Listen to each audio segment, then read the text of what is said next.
காவிரி, முல்லை பெரியாறு, கச்சத்தீவு உள்ளிட்ட விவகாரங்களில் தமிழக விவசாயிகளை வஞ்சித்தது திமுக தான் என அதிமுக முன்னாள் அமைச்சர் ஜெயக்குமார் குற்றம் சாட்டியுள்ளார்.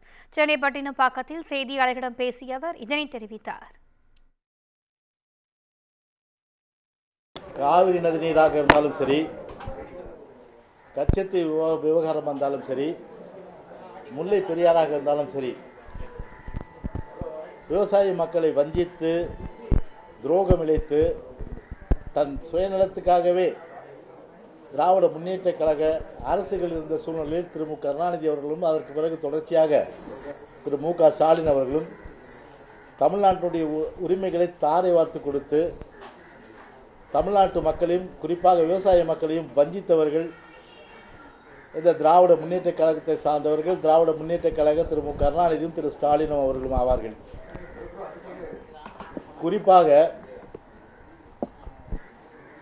டெல்டா மாவட்ட விவசாயிகள் 2019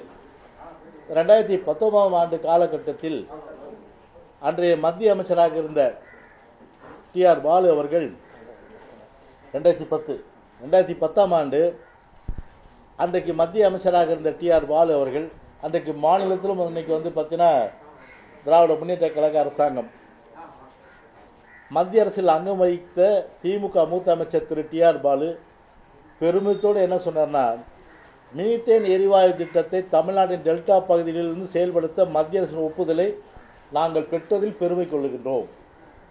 இது திமுகவுடைய ஒரு வரலாறாகவே இது நிச்சயமாக நாங்கள் பார்க்குறோம். ஒரு ஹிஸ்டாரிக்கல் அப்படின்ட்டு விவசாயிகளை வஞ்சிக்கின்ற, விவசாயிகளை பால்படுத்துகின்ற, டெல்டா மாவட்டங்களை பால்படுத்துகின்ற இந்த திட்டத்தை அன்னைக்கு அவ்வளோ பிரைஸ் பண்ணி திரு டி.ஆர். பாலு பேசுகிறார்.